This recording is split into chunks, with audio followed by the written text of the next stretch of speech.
Bonjour à tous, aujourd'hui on se retrouve pour une nouvelle vidéo, un nouveau concept que j'avais envie de tester. Donc en fait le concept est très simple, je vais vous expliquer en même temps que je vous montre, sous un style un peu diaporama, comment j'ai fait pour partir d'une image blanche à une œuvre finale. Alors cette œuvre en question pour aujourd'hui ce sera celle-ci, voilà, je vous la montre dès le début et puis comme ça vous pourrez voir un peu ce que ça donne. Je vous la montre en flouté un petit peu, mais vous voyez quand même ce que ça donne. Et donc, on est parti sans plus tarder. Alors voilà, je suis parti donc d'un rectangle blanc, hein, celui de base, sous un format un peu poster. C'est le format de Displate en fait, que vous pouvez utiliser, mais moi je les mets pas sur Displate. J'ai commencé par ajouter les images principales. J'ai ensuite ajouté un fond un peu gris-bleu pour le ciel. Et j'ai ensuite rajouté des nuages pour rendre le tout un petit peu plus texturé et puis pas juste une couleur simple. Ensuite ce que j'ai fait c'est que j'ai continué en donnant une teinte un peu au sol et en fonçant un peu le sol pour aller avec le ciel. Pour le personnage j'ai commencé par le foncer lui aussi. J'ai ensuite enlevé un petit peu de saturation et je lui ai donné une teinte un peu bleutée pour pareil s'accorder avec le fond. Pour la maison, j'ai fait à peu près la même chose, j'ai commencé par la mettre en noir et blanc complètement et comme vous pouvez le voir elle était un petit peu claire au début vers le bas, voilà, vers les contours c'était plus clair et donc j'ai foncé aussi la maison, je l'ai obscurci un petit peu pour enlever la lumière. Et pour lui donner cet effet un petit peu ombré, un petit peu obscur. J'ai ensuite placé toutes les créatures et je les ai toutes masquées, je les ai intégrées dans le décor comme si elles passaient au-dessus des nuages. J'ai enlevé de l'opacité au fur et à mesure qu'elles étaient loin pour que ça aille bien dans le décor. Et j'ai fait le même traitement que avec le personnage, mais ça je voulais pas montrer. C'est que j'ai aussi donné une teinte un peu bleutée, je les ai aussi obscurcis un petit peu. Voilà, histoire qu'elles aillent vraiment bien dans le décor. J'ai ensuite commencé toutes les lumières, en commençant par celle de la maison. Donc voilà, j'ai fait des rectangles rouges.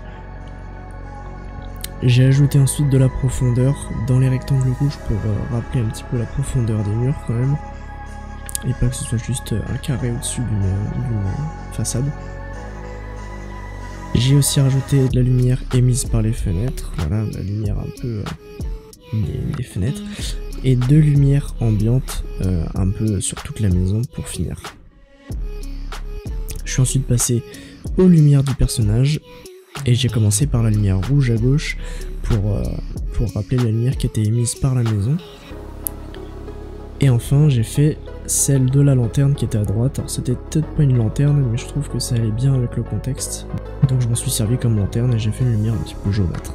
J'ai continué par faire les lumières au sol et j'en ai profité pour obscurcir un petit peu l'herbe un peu plus parce que je trouvais que c'était pas assez. J'ai ensuite fait les yeux des créatures et j'en ai profité pour faire de la lumière qui venait de ses yeux, justement la lumière qui était comme si c'était des yeux luisants. J'ai fini par faire de la fumée un peu plus en bas sur la maison, près du personnage pour dramatiser un petit peu tout ça, faire un peu d'atmosphère. J'ai aussi mis une vignette un peu plus bleue, pour pas faire juste un contour noir en fait, mais donner un petit peu pour donner un effet un petit peu cinématique, un petit peu plus obscur.